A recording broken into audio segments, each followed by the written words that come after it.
welcome to Nifnex TV. It's all about addressing small business issues that you have, and we get it addressed through the lovely panel. With 3 months to go for Christmas, it's less than 11 weeks or something like that. We've got to make decisions. We've already addressed sales, leads, and marketing. A big part of what we're going to get into now is mindset. Also getting a team revved up and getting them going as well. So we've got some really good panelists here. We've got Jamie Wine from Liberty Executive Offices. We've got Alicia from Alicia Mankveld itself, but Radical Consulting as well. And Chi Wong from Expert Messaging Australia.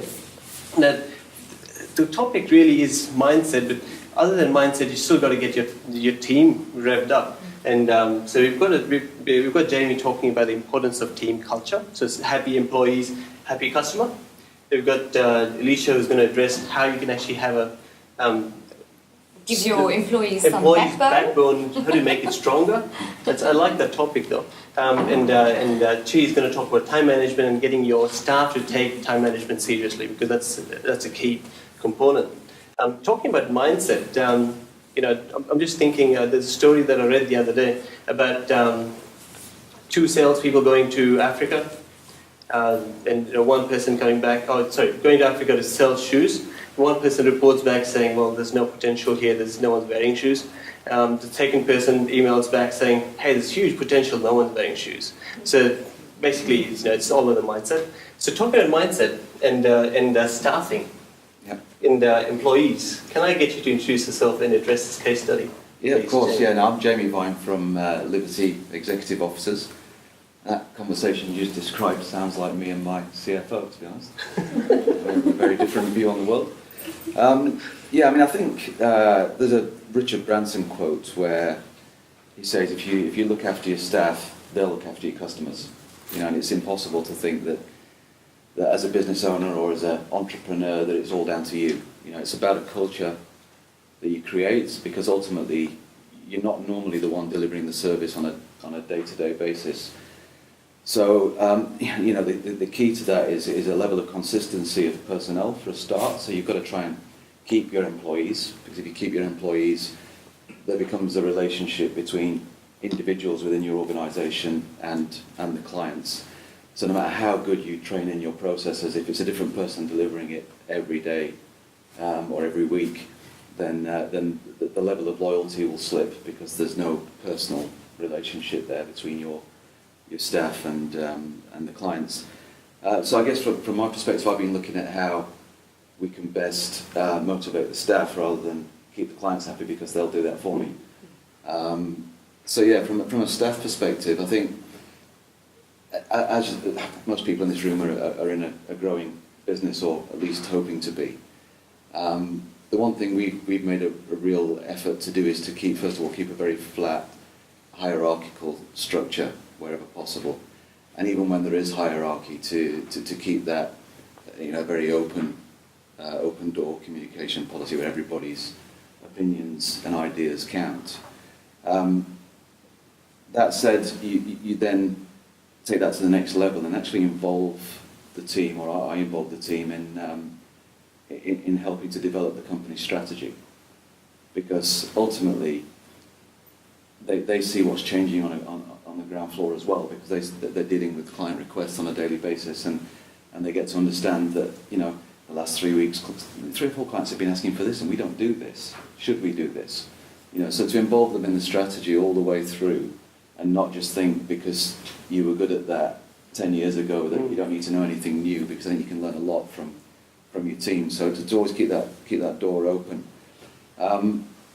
Depending on the individuals, a lot of people we have in our team actually are craving responsibility. They want responsibility, and I think when you're a small business and you personally got your assets on the line, if it goes wrong, it can be difficult to let the reins go a little bit. But I've taken the view from a very early stage that I can't do everything and I can't be everywhere. And the phrase I use with my team, which was something that was said to me many years ago, is that I would rather you have to ask for forgiveness than permission. So make a decision. Don't make a stupid decision. If you get it wrong, we'll work out why you're wrong and we'll fix it. But if you believe it's the right thing to do, make a decision. What's the worst that can happen if your intentions were right? So that in itself makes people feel like they've got a level of ownership. That's true. Of the business and of the brand, and it certainly it also takes away the frustration at a client level when they when they can't get a decision, they can't get a response, they can't get an answer because it needs to go through a chain of command. So I guess they're my quick points to try and keep within the timing. But yeah, just involving the team as much as you can throughout the whole business. Brilliant. Okay. I mean, from a point of view of businesses who don't have staff and they're working by themselves, there's no reason why they can't have, may not be friends and family, but associates itself get involved and give them this feedback and suggestions like you were talking about earlier, just become part of your strategy moving forward. Yeah. To an extent. And Diane was speaking earlier, I think if you don't have staff, you can actually get your personality of your business across. Yes. In your marketing. If you get that right, you can get it across online, you can get it across in your literature, you can get it across in your branding, even if it's a personality of an invisible team because they're not there yet. Yeah. True. Yeah. Speaking of staff, Alicia, I'll come back to you in a second, but can you put this to Chi? How do you get your time management is a huge part when it comes to staff and getting them revved up and follow the time management and get time management, take time management more seriously. Do you have tips that you can share, and maybe you can give more about yourself as well? Yeah, sure. Chi from Expert Messaging Australia. We're part of the group that originates from the UK. We help clients deal with emails predominantly, but other electronic messaging requirements within businesses and corporations. So you were asking time management and how do you get employees to take that seriously. Sometimes it can be a really, really difficult thing, Shizan. And I'm going to give this analogy of sleep, okay? I'm not going to be talking about how many weeks or how many days is left till Christmas. You can pull out the calendar and work that out yourself. But if we talk about all the good things that we could do for ourselves to make us better people, more healthy, more active, and those sort of things, we normally think about the food we eat, the exercise we do at the gym, and very few people would probably rate sleep as one of the more important ones. But I would challenge everyone to go home and do a bit of Google to just realise exactly how important sleep is. But no one rates it, no one talks about it at dinner parties. But, perspiration dripping off bulging bodies is a lot more sexy. And so are those delicious meals that we eat at cafes and restaurants. They're a lot more attractive than sleep, and yet we do a third of that. Every one of us spend about a third of our time sleeping. So it can be very, very difficult to motivate ourselves to improve our sleeping, right? And in the corporate workplace, in businesses for employees, whether you're self-employed or have 5 or 500 under your care, it can be the same thing. It's one of those things that bring great return on investment, but it's really, really hard to get people to take it seriously.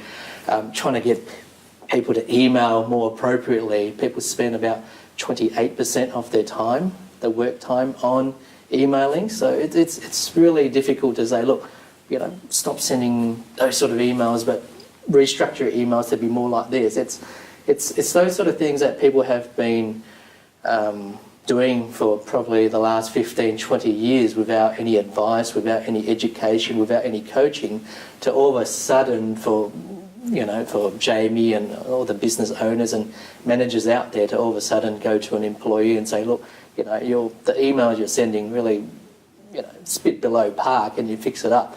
Can be quite abrasive and can be quite confronting. Not only that, when we're talking about emails, for example, we talking about people with a lot of anxiety. There's a lot of addiction in terms of messaging and emails. I don't know whether you've noticed or not. There are a lot of people around your homes or around the office that check the smartphones every couple of minutes to see if they've received a message, to look for that little ping or that little flashing light on their smartphones. We're dealing with something that's very unnatural, very irrational in terms of information addiction. So to overcome that for a manager is tough. We're talking about psychological principles and things like that maybe a good manager may not be aware of. So a lot of the times, and sorry if this sounds like a sales pitch, a lot of the times you need to engage professionals that have been trained especially to do these sort of things, to get around the addiction, to get around the irrational, to get around the unexpected employee behaviours. Yeah, so that's what I would say. So as an expert, if someone engages you as an expert, do you sort of crack a whip or something, saying don't touching your phones or something like that? I'm just asking. Look, one of the things, for example, one of the things that we do as consultants is we advise all employees to switch off all the alerts or the notifications on all the electronic devices. And when you tell people that, you're going to get a backlash. You're going to get a bit of a pushback. So we do it by storytelling. Yeah. So we do it softly. We do it in an indirect way. And we put people through an experience, okay?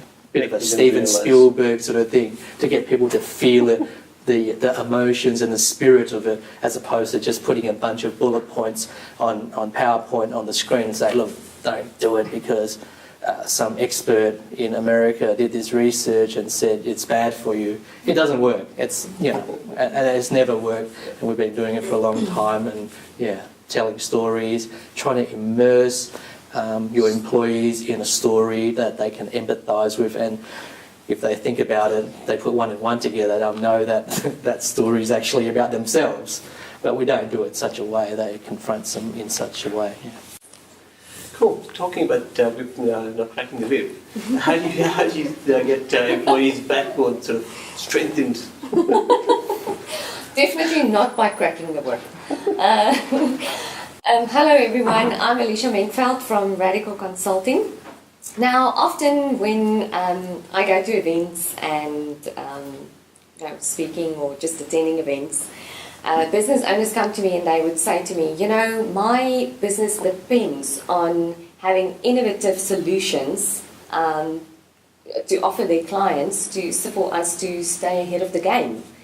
But what I find is that my employees sometimes go for the sort of more boring, bland, tried and tested methods, and how can I actually get them to risk a little bit more? And I think Jamie looked at my notes because he already touched on a few points. But normally I would say, well, that's a really great question. I think what we firstly need to consider would have to be why do employees go for safe, tried and tested methods, okay? And it's because there's a hell of a lot more job security in going for safe, bland options than there is in going for the colourful options that could possibly fail. And at Radical Consulting, we inspire people and organisations to obviously live more courageously. So that brings me to my 3 points on how to strengthen the backbone of your employees that they can take more risks and be more innovative. And the first one would be to nudge your people into being a little bit uncomfortable. I believe that as a leader, we need to grow our people, our teams. And yourself? And yourself, yes. And unfortunately, we cannot grow unless we feel a little bit uncomfortable, because growing implies that we're doing new things that we've never done before. And so it's not about putting people in an uncomfortable position in a demeaning way at all, but it's about preventing complacency. And it's about raising the standards and actually getting a better product out of everyone.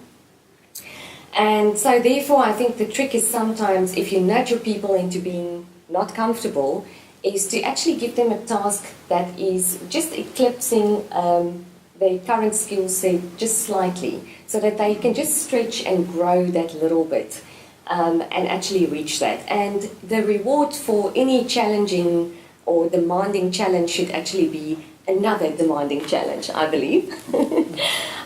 The second point I want to make is that we need to reward smart failures, okay? And we all need to try and fail gloriously. So I think whenever, as a leader, if we bite people's heads off when they make mistakes, you can definitely be sure that nobody's going to want to rock the boat anymore. And then that you're going to get all the bland options that we were speaking about today. Obviously, to be clear, nobody should tolerate any sloppy mistakes, but I think if it's a smart mistake that will actually move the company forward in a new direction, then go for it. As Sarah Blakely, the billionaire founder from Spandex, normally says that if any of her team is making a mistake, and it's a smart mistake that leads them to a new insight, she actually goes to them and she high-fives them, her employees. And then lastly, I think we need to promote disagreement and honesty in our companies. Again, a lot of employees are really afraid to disagree with each other, but also with their leaders, because again, heads are going to roll, and you're going to lose some jobs. However, I don't say just disagree for the fact of for just disagreeing. What I'm trying to say is that great innovations sometimes come about because of a clash of heads. And if you look at Steve Jobs and how he, for instance, differed from his board of directors, but in the end there was an iPhone and a whole set of iThings, I think it was worthwhile to clash. So I think a true culture of courage boils down to the fact that your employees feel safe enough to actually disagree with some of your ideas and to also disagree with one another. And then very lastly, as a leader, I think all of us need to be courageous ourselves. When was the last time that you had sweaty palms and that you pushed yourself to the edge of your comfort zone? Okay? If you can't remember that time, well, I'm having one of those times right now. But if you can't remember that time, I have one question that I want to leave you with for the next 3 months till Christmas and for the new year. And that is, when was the last time that you did something for the first time? And if you can't remember, make a list of those things that will give you sweaty palms and start doing them. Oh, that's a good point. Say that again, the last part again. So when was the last time? When is the last time that you did something for the first time? Very nice. Cool. Thank you. I like the first point that you made about breaking down and growing as well. Again, that's a very natural thing. It happens with the human body as well. I can't talk about muscles, but muscles needs to break down just to grow. So yeah, no, I don't have muscles, but I do, but they're not big enough. Again, I think it's a great panel discussion there. Can we open it up to the Q&A now, please? One of the things that I talked to my team about, probably about the same thing, is diamonds are made under pressure. All I've heard so far that be nice, obviously business culture is very important, but it seems that we're too soft in approaching them, and none of these, like Steve Jobs, for example, Bill Gates, none of them actually built the empire with a soft approach. Look at Steve Jobs, how he treated all the people around him. It was actually quite difficult to actually survive. So what's the nice compromise without being too harsh or too rude or whatever to actually make them do things that you want, or you just change them around straight away? I will hand it over to Jamie now, but I just think that you need to stay true to yourself and your own personality. And I also think that you need to inspire people and influence them pretty much and get buy-in for your vision, and then they will gladly follow you and come up with new ideas instead of possibly cracking the whip. Yeah, I agree. I think I've got an approach to everybody, including suppliers, not just the team, everybody I work with, that I genuinely don't think people get up in the morning and think, I'm going to go to work today and do bad. People don't do that, and if they do, they'll be fired, and that's when you get your tough approach. But I think if you take the assumption that people actually want to do well, then you've got to facilitate that, and you have to lead that. You'll get more people following you than you would if you were pushing them, And I think you've got to lead by example, and you've got to encourage the comfort zone thing, because generally when you're in an entrepreneurial role or a senior management role, the people that work with you, have got a fair way to go to catch up to you, and you've constantly got to keep that gap, which means you've got to, if you don't advance, well, you can't. You either go forwards or backwards. There's no standing still. So if you're going forwards, they have to keep going forwards to keep with you, and that'd be my advice. I mean, I think we talked about whether something's a good mistake or a bad mistake. A guy that I work with in Sydney, he used to have a great phrase for it, and it was called school fees. Yes. And he just said, look, if it costs you money, learn from it. It's a school fee. If you can't learn from it, then it's a waste of money. So encourage the mistakes. Don't have so little control that it can cost you your business, but measured, calculated risk is part of any business.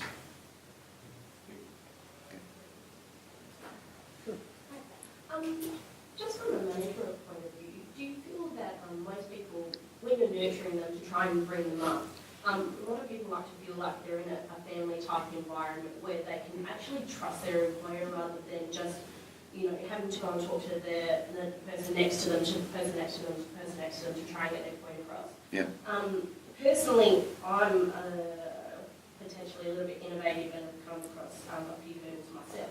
But coming to old school hierarchy and trying to be innovative and being knocked back and being in small business, I think it's important to lead by example as well and show your employees that even if you are knocked back, even if you are given these really big difficulties and hurdles in life, that you need to take a positive approach and move forward. Just like you said previously, I've said to my staff that it's not about what you're doing, but how you're doing it. And if you make a mistake, it's okay.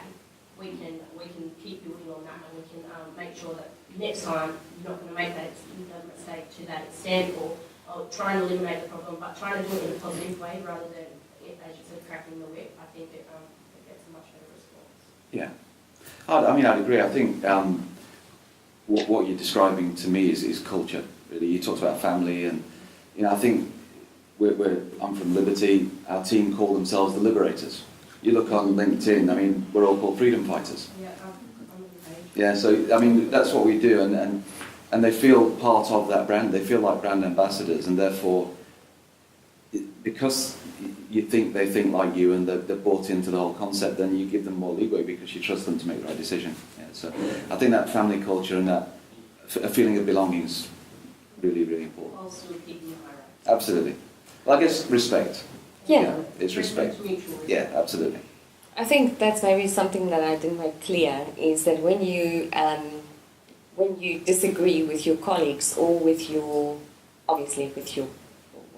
business owner, I think everybody needs to do it in a very respectful way, because otherwise it can get completely out of control. Absolutely.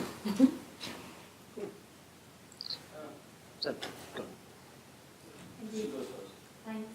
And just a quick question for Chi. You mentioned that it's like 28% of people's day is spent on emails. That's right. I just want to know if you could give us any advice on how to basically to stop emailing all the time, because I find that I do it too much.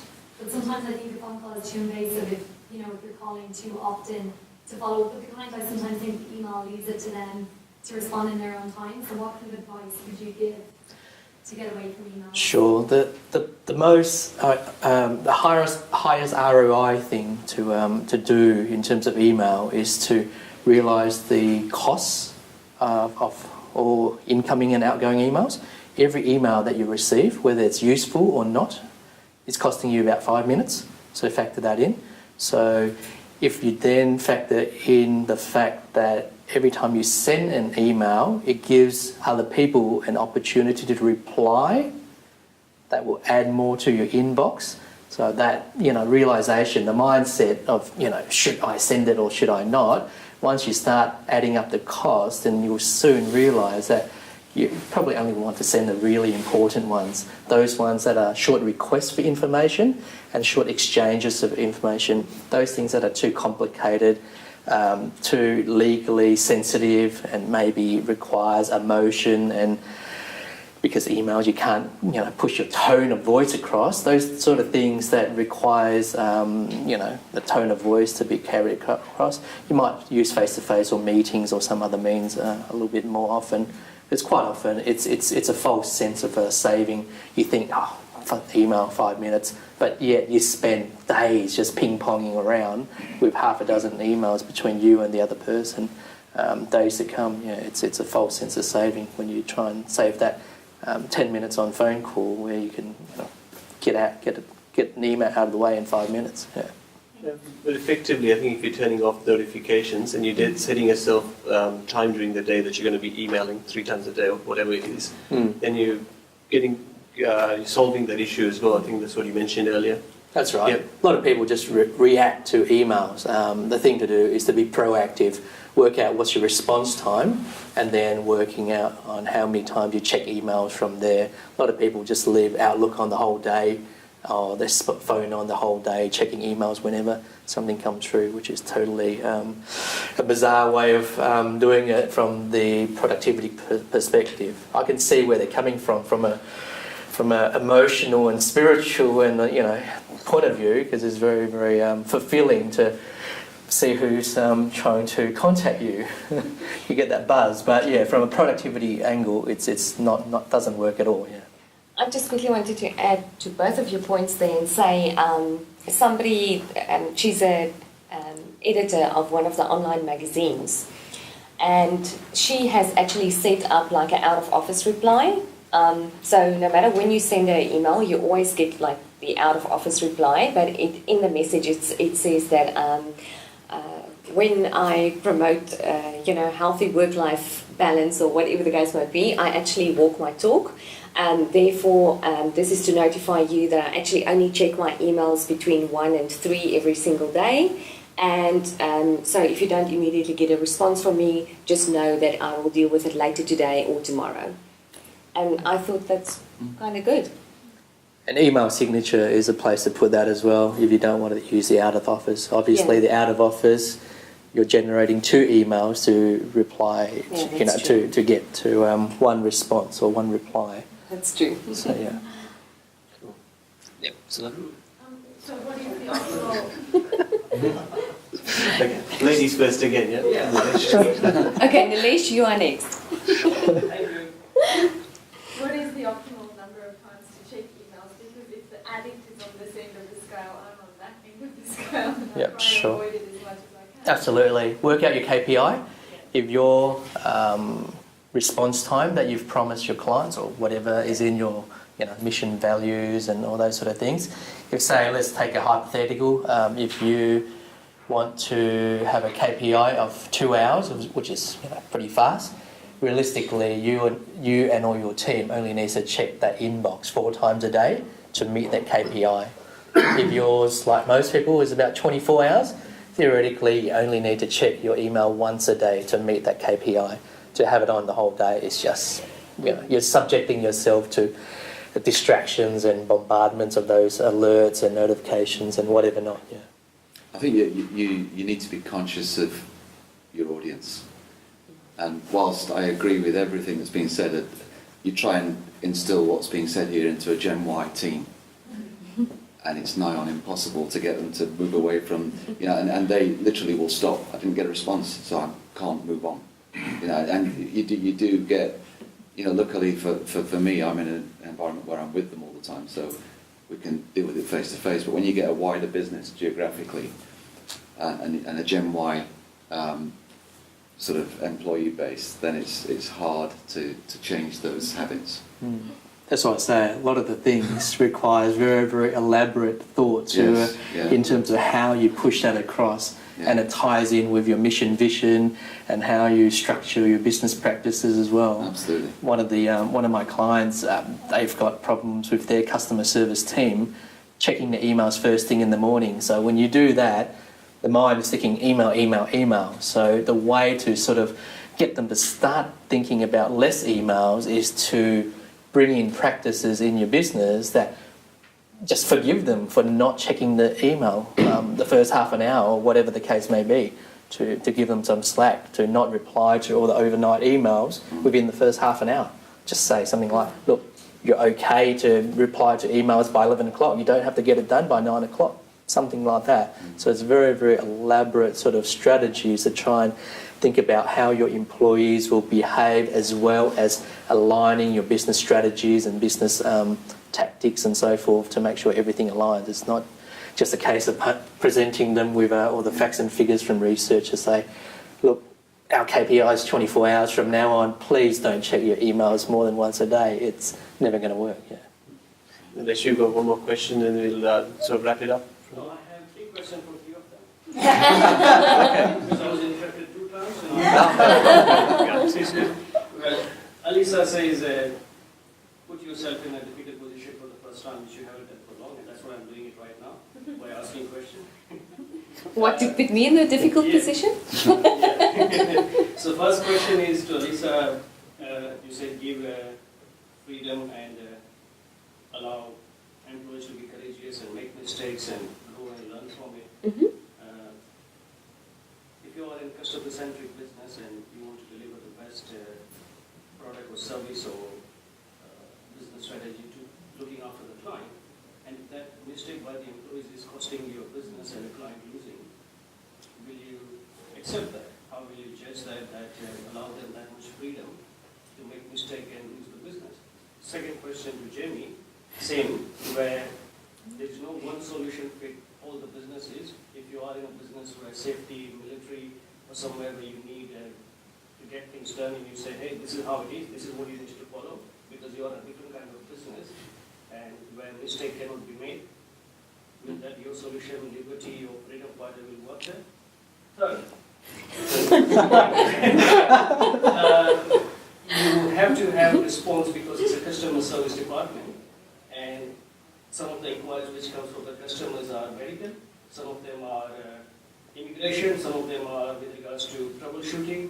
For example, Microsoft or Apple troubleshooting department, you need to make sure that your clients are looked after at the same time within an hour or 3 hours of the same day, because those businesses requires special attention. So will you say that responding to email quickly within the same hour or keeping an eye on emails would be important at that stage? Yeah, look, it's exactly the same. Once again, go back to KPIs. If we can go maybe 3, 2, 1. Yeah, sorry to ruin your order there. Same thing. I've had PAs, EAs that ask me the same thing. They're obviously looking after the CEO or the CFO, very, very important people on the daily basis, and say, look, we have to be across everything that comes across the emails all the time, just in case the boss asks me what's going on. I say, look, talk to your boss and work out what is a suitable KPI. Is a KPI of 10 minutes lean and mean enough? You know, is it going to cause a problem if you're out of sync by 10 minutes? If that's okay, let's settle on that. Work out that's the strategy. Then you check email 6 times a day. 6 times an hour, sorry. Or the other time you're not checking email, switch it off and then do your other work. So irrelevant of how aggressive or how slack your KPI is, work out what your KPI is and then work out the strategy from there, rather than just continuously ongoing checking emails, which is highly destructive to productivity. Again, it was the email from CFO, CEO, and our KPIs is customer centric. So I focus customer first, not the employee or the management or the CEO. And customer requires the direct attention at that stage in the troubleshooting. So you need to be reachable.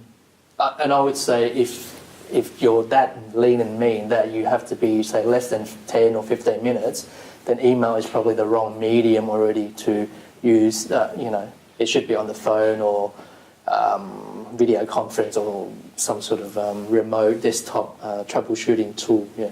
So suit the customer need or business requirement. That's correct. Yeah. The reverse order, me now. Number 2. Yeah, I think I'm in a client service delivery, hospitality type business. So generally, the output you want from your team is common sense. So you can allow them the freedom to try and do the right thing and work it out afterwards. And more often than not, the client receiving that service delivery would rather have something than nothing while they wait for me to give them permission. So they would rather have something. You talked about military and, where something needs to be a lot more precise, I would spend a lot more time on very detailed process in order to give people that freedom. You know, people need to be able to get on with their role without their manager, whoever that is.